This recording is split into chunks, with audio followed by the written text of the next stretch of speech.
Assalamualaikum warahmatullahi wabarakatuh.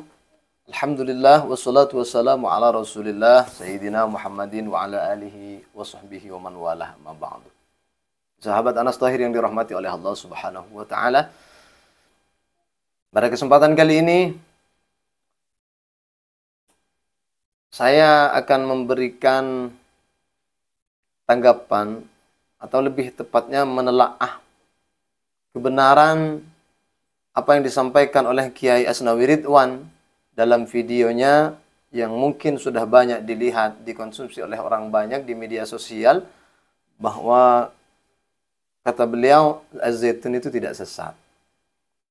Ini dia video daripada Kiai Asnawi Ridwan yang mengatakan bahwa Kiai Khalil Nafis, netizen dan Kiai Khalil Nafis kurang ngopi. Pendapatnya ulama besar Imam An-Nawawi. Jadi Panji Gumilang dapat bantuan daripada Kiai Asnawi Ridwan. Tapi saya hakul yakin beliau bukan temannya. Kalaupun beliau membela, masalah Kiai sekelas Kiai bisa berteman dengan Panji Gumilang yang jelas-jelas pemahamannya sangat menyimpang. Tafsir Al-Quran ditafsir dengan seenaknya sendiri, difahami sendiri, tidak mau dengan pemahaman para ulama ahli hadis. Masa seorang kiai terima begitu? Tidak mungkin. Saya tidak yakin kalau Kiai Asnawi Ridwan ini bersahabat dengan Panji Gumilang. Yuk kita dengarkan bersama. Bagian ulama ya, seperti muridnya Imam Syafi'i, yakni Imam Muzani. Ada ulama era tabi'in seperti Ibnu Jarir, tabi'in Ibnu Jarir itu mengatakan bahwa imam perempuan sah-sah saja walaupun di belakangnya ada makmum laki-laki. Ya.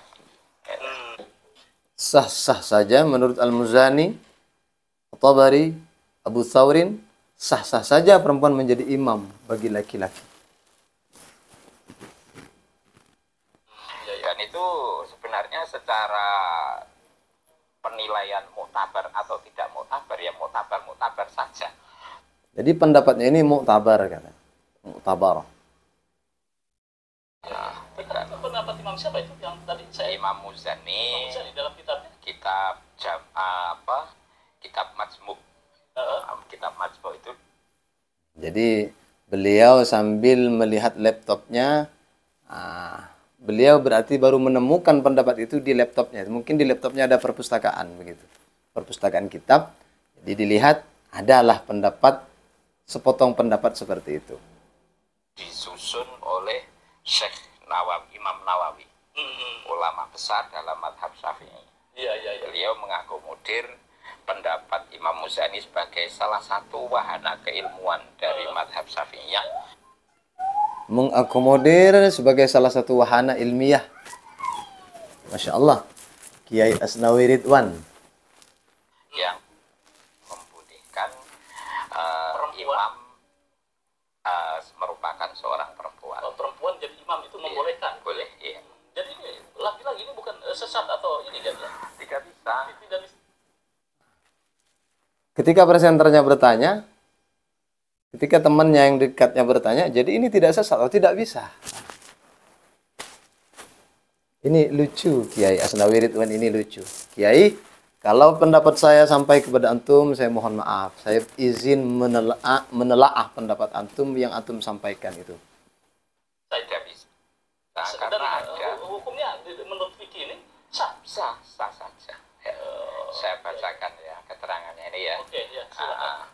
Wa qala Ibnu Abu Thawr wal Muzanni wa Ibnu Jarir tasihhu sholatur rijal wa ro'aha.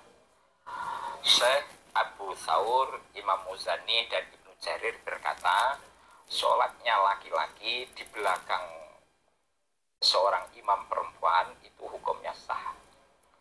Hakahu anhum al-Qadi Abu Thayyib wal Abdari. Hal ini disampaikan oleh Syekh Qadi Abu Thayyib. Jadi sudah terang sekali ya bahwa tidak perlu dibuat polemik yang berlebihan jika ada yang punya keyakinan bahwa perempuan layak menjadi imam dari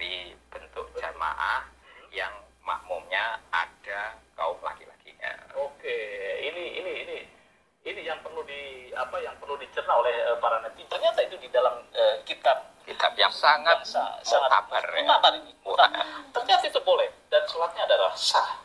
Lalu gimana kesesatannya Panji Gumilang kalau mendeliver terhadap posisi perempuan, sholatnya berada di depan laki-laki atau perempuan menjadi imam? Ini perlu sebuah kajian dan kita berpikir jernih. Gitu ya.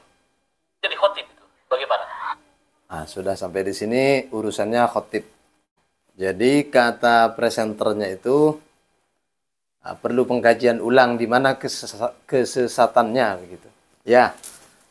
Sebelum kawan-kawan, kalau kawan-kawan melihat video saya, silahkan jangan ragu-ragu untuk membagikan video saya, terutama kepada Kiai Ridwan. Tolong, saya dari Kalimantan Barat, Kiai.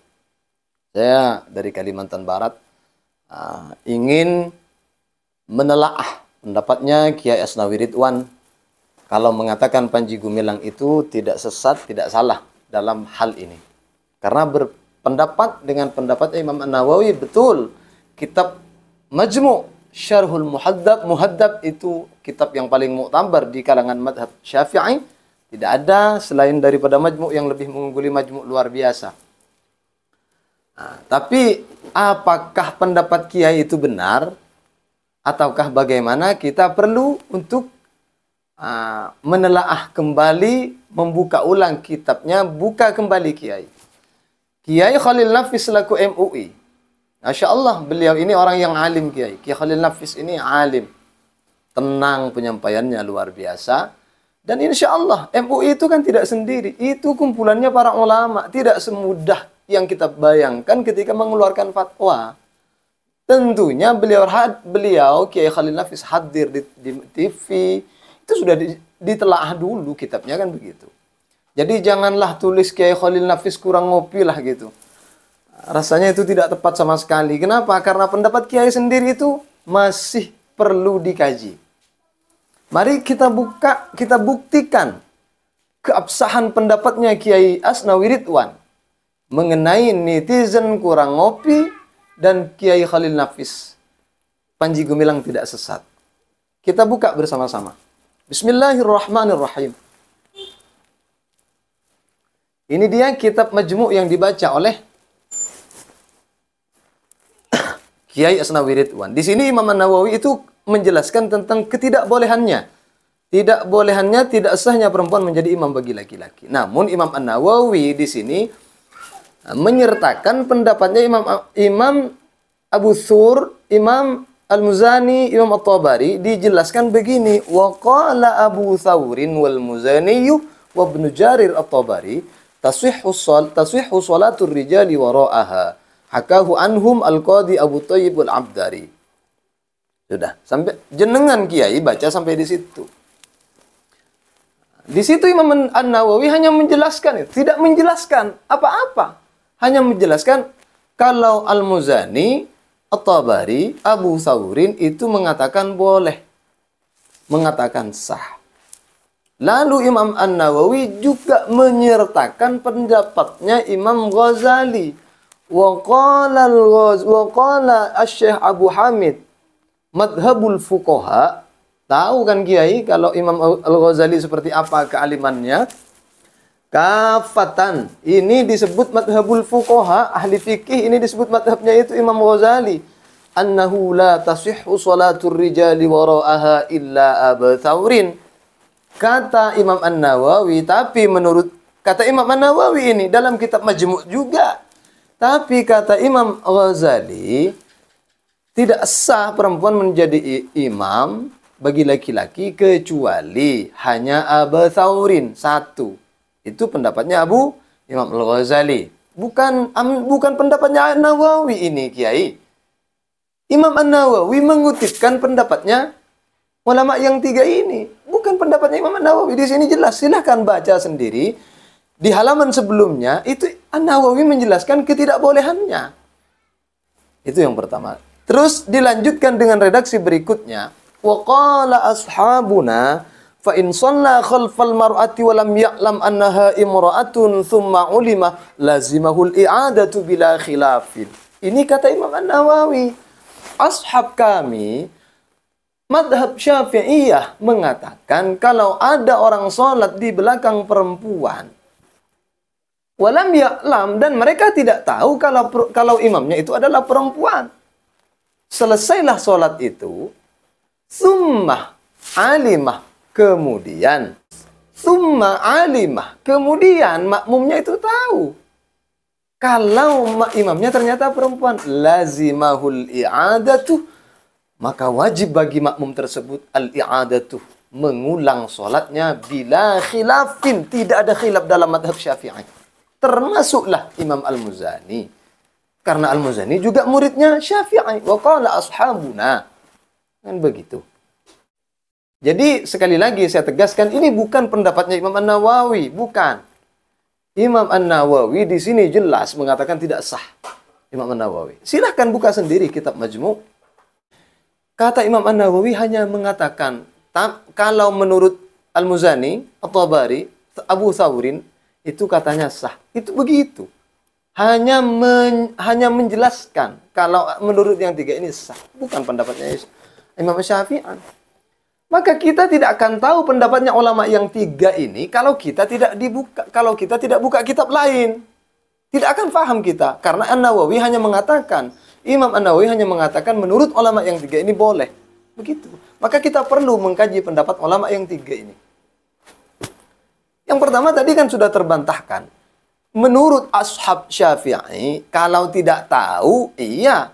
Tapi kalau setelah sholat summa alimah, kemudian tahu kalau imamnya sholat, lazimah, maka wajib bagi orang tersebut al-i'adatu bila khilafin. Ini, bila khilafin, tidak ada khilaf dalam ashab Syafi'i, wajib mengulang sholat kalau tahu imamnya perempuan. Sedangkan di Az-Zaitun bukan tidak tahu, disuruh, disengaja disebarkan kalau imamnya perempuan. Ini tidak benar. Kalau dalam pendapatnya Imam Al-Muzani dikatakan bahwa Imam Al-Muzani mengatakan sah. Tidak benar. Itu kalau tidak tahu. Jadi kalau tidak tahu, karena namanya juga tidak tahu toh. Sama ketika kita sholat, terus imamnya batal sholatnya, wudhunya batal, kita tidak tahu makmum, maka tidak masalah, Kiai. Yang pertama. Yang kedua, dalam kitabnya Ibnu Rus pun, Bidayatul Mujtahid, di juz 1 halaman 100, itu dijelaskan bahwa jumhur ulama tidak memperbolehkan perempuan menjadi imam. Jumhur ulama tidak memperbolehkan menjadi imam.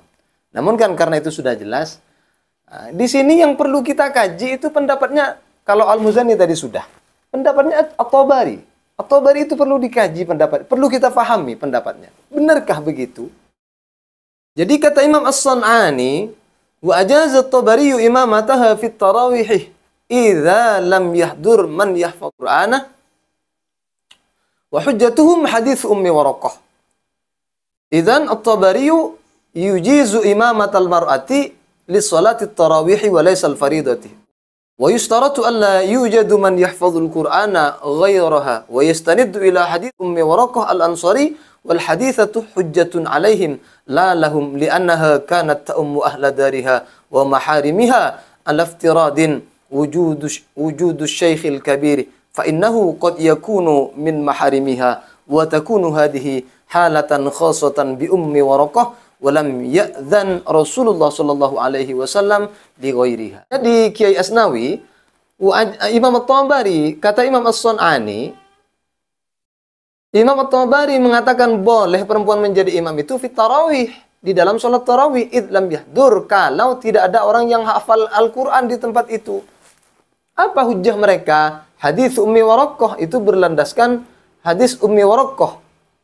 Ketika diizinkan oleh Rasulullah untuk sholat di rumah, untuk sholat di rumahnya, untuk menjadi imam bagi keluarganya, karena di sana ada budak, di sana ada anak kecil, di sana ada orang yang tua, laki-laki tua. Di situ Ummi Waraqah diperbolehkan menjadi imam ahli dariha, menjadi imam dari keluarganya tersebut. Jadi Kiai Asnawi perlu dikaji lagi. Kenapa Rasulullah mengizinkan? Di situ ada pengecualian. Kenapa? Ummi Waraqah ini adalah ahli Quran. paling bagus. Hafalan Al-Qur'annya, pemahaman Al-Qur'annya, bacaan Al-Qur'annya paling bagus. Di sana hanya ada keluarganya, mahramnya, budaknya. Jadi oleh Rasulullah dalam kitab ini menurut Imam As-Sun'ani, walam ya'dan wa takunu hadhihi halatan khassatan bi Ummi Warokoh. Di sini itu hanya kekhususan kepada Ummi Warokoh. Inilah kata Imam As-Sun'ani, makanya Imam At-Tabari mengatakan itu. Mengatakan boleh itu. Walam ya'dan, dan Rasulullah tidak mengizinkan li ghairiha, terhadap lainnya Ummi Warokoh. Itu kata, bukan kata saya, Kiai. Kata Imam As-Sun'ani. Silahkan dibuka lagi kitabnya. Buka. Kita komparasikan banyak pendapat untuk memahami satu pendapat yang kita tidak pahami. Begitu. Jadi yang pertama itu kekhususan ya. Kata Imam At-Tabari yang mengatakan bahwa perempuan menjadi imam itu boleh. Yang pertama itu bukan sholat fardu. Kalaupun itu sholat fardu karena di sana ada azan yang berkesesuaian dengan pendapat Imam Al-Baihaqi bahwasanya kalaulah sholat itu diharuskan azan berarti itu sholat fardu. Itu hanya berlaku di rumahnya saja untuk Ummi Warokoh. Khosotan laha. Khusus ke Ummi Warokoh. Walam ya'dan Rasulullah sallallahu alaihi wasallam li ghairiha. Dan Rasulullah tidak mengizinkan kepada selain Ummi Warokoh. Ada kekhususan ternyata di sini Kiai. Maka di sini Kiai, karena untuk seorang Kiai mengakui kalaulah itu memang tidak tepat, kurang benar diakui kalau memang itu tidak tepat, karena Kiai hanya membacakan satu penggalan referensi, hanya membaca sepotong takbir, itu tidak dijelaskan apa alasannya, apa sebabnya tidak dijelaskan, maka itu akan membuat orang bingung Kiai, seakan-akan Az-Zaitun tidak sesat. Padahal jumhur ulama mengatakan tidak sah. Apalagi Kiai sampai mengatakan Kiai Khalil Nafis kurang ngopi. Dikiranya Kiai Khalil Nafis anak baru lulus pesantren. Beliau Kiai. Beliau itu MUI yang kerjanya hanya menjawab hukum, mencari solusi dari berbagai masalah fikih dan lain sebagainya. Bukan urusan duniawi. Jadi tolonglah untuk Kiai Asnawi Ridwan, janganlah, antum kan Kiai, jangan seperti itulah. Kalau netizen Anda singgung kurang ngopi, iya, ini bagaimana? Ini pendapat sampean ini di kitab Imam An-Nawawi sendiri itu dibantah. Gimana? Wa qala ashabuna. Kata Imam An-Nawawi, ashab Syafi'i mengatakan kalau ada orang sholat di belakang perempuan seperti ibarat tadi, walam ya'lam, tapi tidak tahu, summa alima, kemudian tahu, lazimahu, maka wajib bagi orang tersebut al-i'adatu bila khilafin. Itu di bawah itu pas di bawahnya ibarat yang jenengan baca. Pas di bawahnya dua baris di bawah ibarat yang jenengan baca itu Kiai. Baca lagi. Wa qala ashabuna itu. Itu dalam ashab Syafi'i tidak sah. Hatta Imam Muzani tidak sah. Bila khilafin, tidak ada khilaf. Jadi Kiai, dirujuk lagi kitabnya Kiai, kemudian setelah Anda baca redaksi ini, Anda cabut videonya, dihapus lah. Nggak enak sama Kiai Khalil Nafis lah. Ya, seorang Kiai mengkritik dengan bahasa yang luar biasa. Masya Allah, kurang ngopi. Masa Kiai Khalil Nafis? Saya termasuk pengagum daripada Kiai Khalil Nafis. Itu Kiai ulama beliau itu Kiai. Dan kumpulannya MUI, kumpulannya ulama. Tidak sembarangan buka laptop begitu. Beliau alim loh. Jadi dikaji lagi Kiai Asnawi Ridwan. Biasa Kiai, misalnya kita tergelincir dalam kesalahan, kita kan manusia. Jadi ini dalam rangka watawassaw bil haqqi watawassaw bis sabri. Ini. Jadi saya yang terakhir mohon maaf kepada Kiai Asnawi Ridwan kalau bahasa saya menyakiti perasaan antum Kiai. Saya mohon maaf yang sebesar-besarnya, bukan niat hati ingin merendahkan. Jadi itu saja teman-teman sekalian, sahabat-sahabat Anas Tahir Rahman yang dirahmati oleh Allah Subhanahu wa taala. mari jangan pernah berhenti belajar agar kita tidak mudah memakan mentah-mentah apa yang kita dengarkan dari siapapun itu. Dari Al-Faqir, dari saya, atau dari siapapun. Di media sosial, khususnya ketika kita mendapatkan hukum itu belum jelas kebenarannya, simpang siur, belum bisa dipastikan. Kita rujuk kepada kiai kita, ulama kita, benarkah demikian? Kita buktikan dengan kitab, bukan dengan narasi. Jelas, gamblang, sesuai dengan apa yang dikatakan oleh ulama-ulama kita, baru bisa diterima. Begitu. Ini saja yang bisa saya sampaikan. Al-Faqir Anas Tahirur Rahman. Mohon maaf yang sebesar-besarnya bila ada kata-kata yang salah. Bila benar, ini fadlun minallah. Bila salah, ini murni kesalahan Al-Faqir pribadi. Al-Faqir mohon maaf. Akhram minni wal afwa minkum. Assalamualaikum warahmatullahi wabarakatuh.